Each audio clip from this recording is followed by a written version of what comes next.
best book review. Its name is The Richest Man in Babylon by George S Claisen. George S Claisen की ये book है and काफ़ी best किस्म की तरीके से इसने personal finance, personality development and other kind of things पर काफ़ी अच्छे से फोकस किया है। सो आज की वीडियो में हम इसी बुक का कंप्लीट रिव्यू करने जा रहे हैं। So let's go. चैनल पर नहीं हो तो लाइक एंड सब्सक्राइब ज़रूर कर दो और बेल नोटिफिकेशन को दबाना भी मत भूलिएगा। तो चलिए शुरू कर लेते हैं आज की अपनी वीडियो। सबसे पहले नंबर पर जो चीज़ आती है रिचेस्ट मैन इन बेबीलोन, ये रिटर्न की है जॉर्ज एस क्लेजन की तरफ से। Timeless classic on personal finance and wealth building.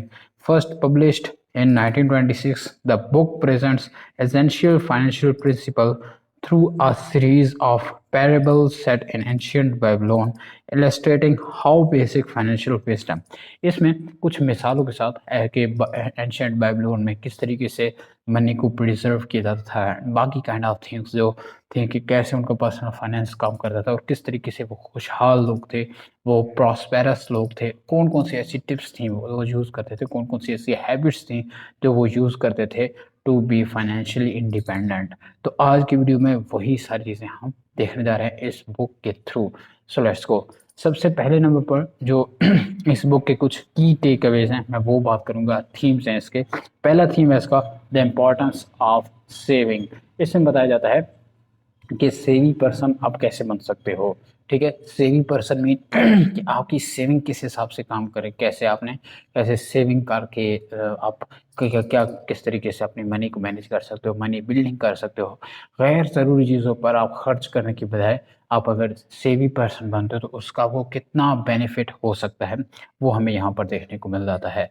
सो इसके अलावा हमें यहाँ पर और भी बेहतरीन तरीके से डिटेल से डिस्कशंस करने को इसके अंदर मिलती हैं। तो सबसे पहला जो पॉइंट आता है वो है इम्पोर्टेंस ऑफ सेविंग पर। ठीक है, यानी portion of your income should be saved to build wealth over time.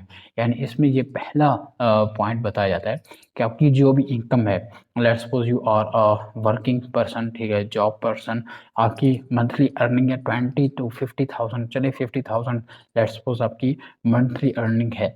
तो अब 50,000 रुपीज़ में आपका जो 10 to 20,000 रुपीज़ है वो आपका सेविंग में जाना चाहिए, वो आपको सेव करना चाहिए।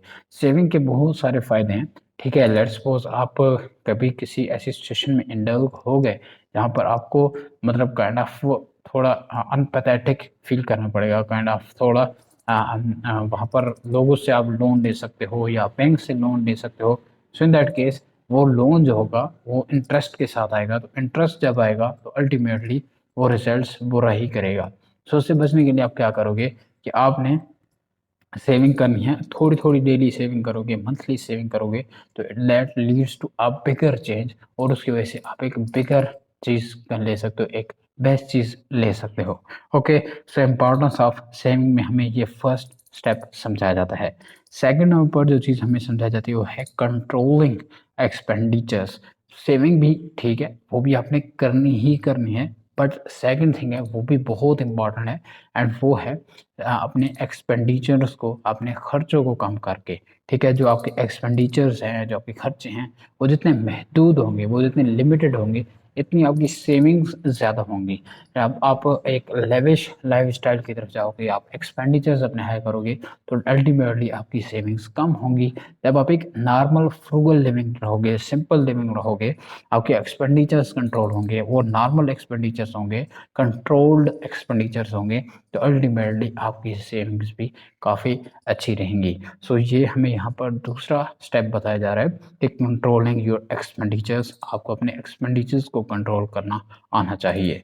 तीसरे नंबर पर जो हमें देखने को मिलता है वो है इन्वेस्टिंग वाइजली। इन्वेस्ट करना, ये भी हमें तीसरा स्टेप यहाँ पर बताया जाता है कि आपको जो इन्वेस्ट करना है, इन्वेस्ट ये नहीं कि आपको ऐसे ही किसी जगह पर उठा देना है।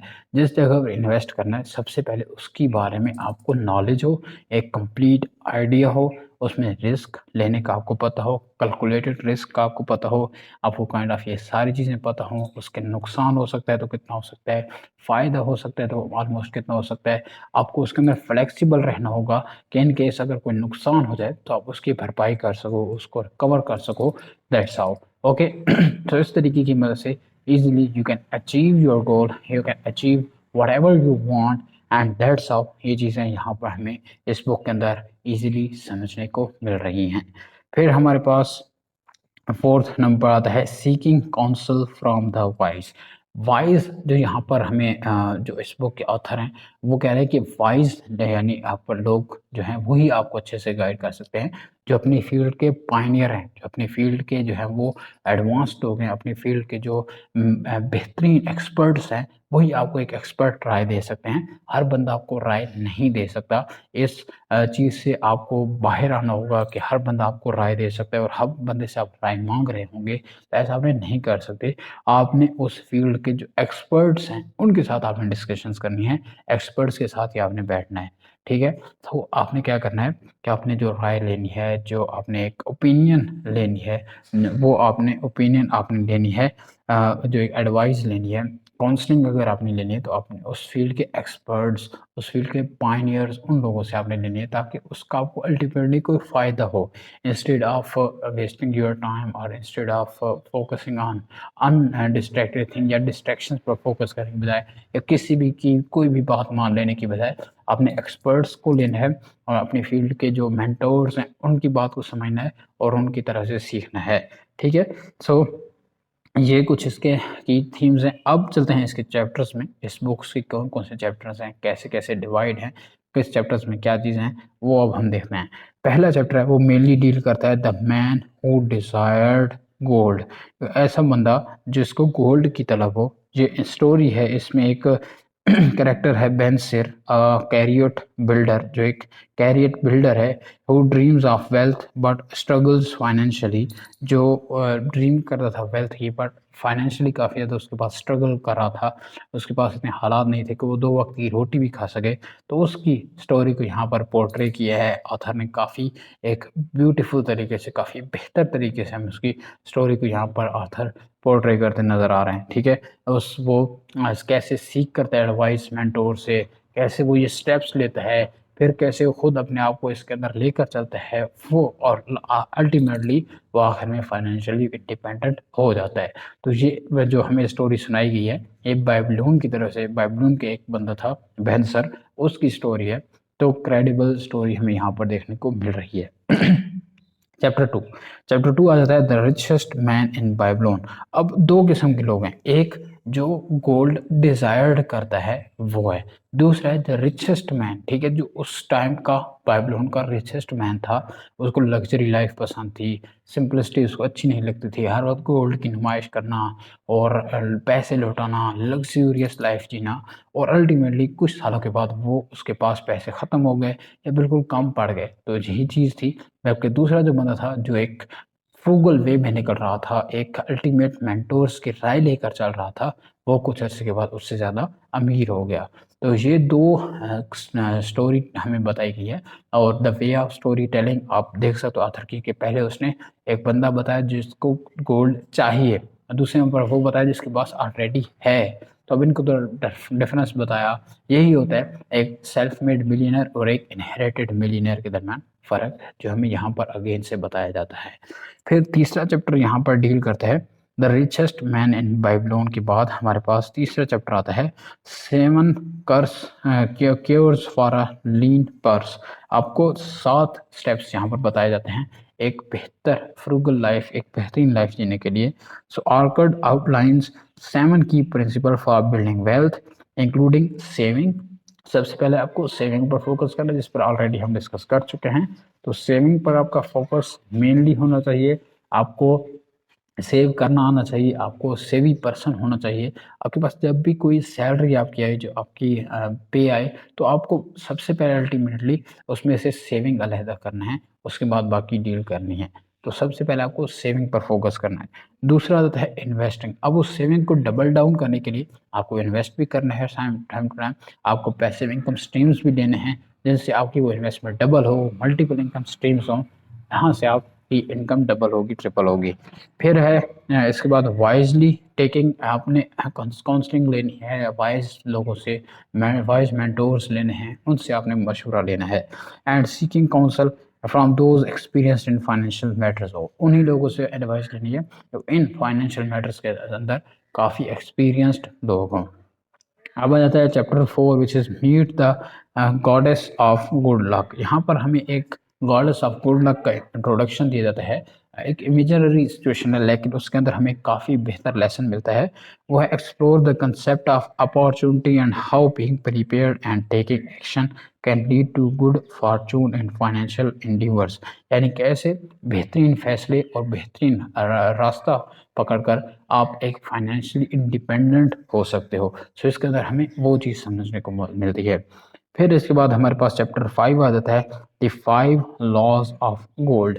इसके अंदर हमें 5 लॉज ऑफ गोल्ड पर डिस्कशन करते हैं, ये ऑथर मिलते हैं। तो उसके अंदर Arkad explains the 5 essential laws that govern wealth creation, stressing the importance of wise investment, seeking counsel and ensuring security in financial decision। और यहाँ पर एक और बेहतरीन तरीके से हमें ऑथर बताते हैं कि सिर्फ आपको रिस्क नहीं लेना बल्कि कैलकुलेटेड रिस्क लेना है ताकि आप फ्लेक्सिबल हो, ताकि नुकसान हो भी सही तो आप उसको कवर कर सको, बजाय इसके कि आप सारा कुछ अपना लुटा कर बैठ जाओ और कुछ भी आपके पास ना बचे। इन्वेस्टमेंट पर फोकस करते हैं, रिस्क टेकिंग पर फोकस करते हैं, बट साथ ही कैलकुलेटेड रिस्क पर फोकस करते हैं कि आपको जो रिस्क लेना है उसकी आपके पास इनफ नॉलेज होनी चाहिए, आपके पास मेंटोर्स होने चाहिए, आपके पास बाकी काइंड ऑफ चीज़ होनी चाहिए। तो इन तरीकों को करके आप इजीली अपना सारा काम डिटेल से कर सकते हो। So this is the complete chapters of this book. This book 5 chapters हैं टोटली। अब इसके कुछ की टेक अवेज हैं जो आपको काइंड ऑफ काफ़ी इंप्रेस कर सकते हैं। सबसे पहला है सेव फर्स्ट। जो भी काम करते हैं आपने 10% सेविंग फार्मूला याद रखना है। यानी जो भी आपकी अर्निंग है, लेट्स सपोज 1 लाख रुपए आपकी अर्निंग है तो यहाँ पर 10,000 रुपये अपने सेविंग करनी है। अगर आपकी 10,000 रुपये अर्निंग है तो यहाँ पर 1,000 रुपये आपको लाजमी से सेव करने हैं। वो आपकी सैलरी पर डिपेंड है कितने आप यहाँ पर सेव कर सकते हो, लेकिन 10% आपको यहाँ पर सेविंग करनी है। 10% आपका सेविंग फार्मूला होना चाहिए। ओके इसके बाद दूसरा आ जाता है which is about live with in your means. आपको या तो अपने मीन्स के हिसाब से रहना है या लिव बिलो योर मीन्स, यानी अपने जो रिसोर्सेज हैं उनसे नीचे ज़िंदगी गुजारनी है या उनके बराबर ज़िंदगी गुजारनी है। जो चीज़ें आप अफोर्ड कर सकते हो सिर्फ वही लेनी है, जो अफोर्ड नहीं कर सकते उनको इस हिसाब से लेना कि आप उनको किस्तों पर ले रहे हो या other kind of things high interest rate पर उठा रहे हो तो बाद में वो इंटरेस्ट पे भी तो करना है। आज अगर नहीं कर पा रहे तो कल कैसे करोगे, ऐसा नहीं हो सकता। तो आपको क्या करना है कि आपको लिव बिलो योर मीन्स या live with in your means इस फार्मूले को भी लाजमी से जहन के अंदर रखना है, तभी आप एक बेहतर लाइफ जी सकोगे। आज अगर आपने सेविंग कर ली 4-5 साल तक आप नॉर्मल रहे, 4-5 साल के बाद एटलीस्ट आप एक फाइनेंशियली इंडिपेंडेंट पर्सन होगे, आपको कोई ज़रूरत नहीं होगी काम करने की, आप इजीली दुनिया घूम सकते हो, बाकी चीज़ें कर सकते हो। तो वो इतना ज़रूरी नहीं है कि आपको ये चीज़ें सारी की सारी करनी ही पड़ेंगी। फिर इन्वेस्ट वाइजली।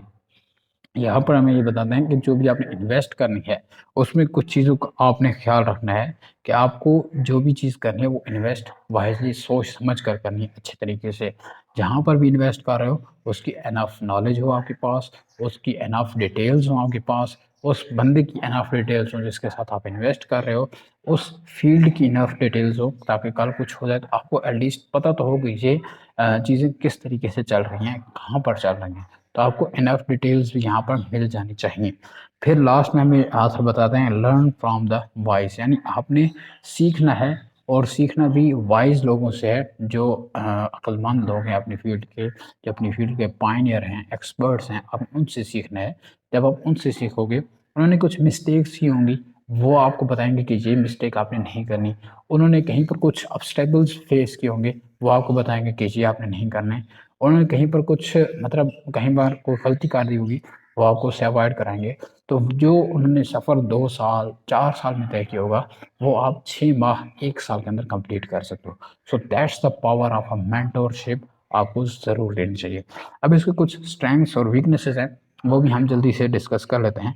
तो पहला आ जाता है टाइमलेस प्रिंसिपल। इसके अंदर जो प्रिंसिपल बताएंगे वो टाइमलेस हैं, वो आज भी उतने ही वैलिड हैं जितने आज से 50 साल बाद पहले वैलिड थे और 50 साल बाद वैलिड रहेंगे। सो इट डजंट मीन कि आप ये बुक 1926 में लॉन्च हुई है तो अभी इसको लॉन्च अराउंड 98 ईयर्स हो चुके हैं, तो ये पहले भी 98 ईयर्स बेस्ट रही, वैलिड रही, अभी भी अगले 100 साल तक वैलिड रहेगी। फिर दूसरा आ जाता है हमारे पास एंगेजिंग स्टोरी टेलिंग। आपको स्टोरी टेलिंग आनी चाहिए, एंगेज इसके अंदर अपनी ऑडियंस को एंगेज करना आना चाहिए, अपनी ऑडियंस के साथ बेहतर तरीके से, और यही इस बुक के अंदर है। इसके अंदर पॉइंट्स टू पॉइंट्स बताया गया है और इसी लेवल पर लोग इस बुक को पढ़ते हैं, एंगेज रहते हैं इसके साथ। फिर इसकी एक और स्ट्रेंथ है, वो है प्रैक्टिकल एडवाइस। इसके अंदर जो एडवाइसेस दी गई हैं प्रैक्टिकल टाइप के हैं, आपको काम करने पर, आपको उस काम को बेहतर तरीके से करने पर मजबूर करती हैं। अब कुछ इसके कंसर्न्स हैं, कुछ क्रिटिसिज्म भी हुई है, तो वो भी देख लेते हैं। पहले है सिंप्लिसिटी। इसके अंदर जो चीज़ें बताएंगे वो इतनी सिंपल हैं कि हर बंदा कर सकता है, तो कोई इसके अंदर एक यूनिकनेस का फीचर हमें नज़र नहीं आया। दूसरा है आउटडेटेड कंटेक्स्ट। जो कंटेक्स्ट है, द हिस्टोरिकल सेटिंग जहाँ पर बताई गई हैं वो बाइबलून के हैं, और बाइबलून आज से 5-6 हज़ार साल पहले की स्टोरीज हैं, तो काइंड ऑफ एक डिफरेंट वे बन जाता है। बट बहरहाल फिर भी हम इसको एज अ मोटिवेशन ले सकते हैं, एज अ कंटेक्स्ट ले सकते हैं। So this is the complete our review and summary of our today's chapbook, and this is highly recommended for you guys. आपको ये पढ़नी चाहिए, ये आपकी काफ़ी ज़्यादा हेल्प करेगी पढ़ने में, आपको समझने में। मिलते हैं अगली वीडियो में। Thanks for watching.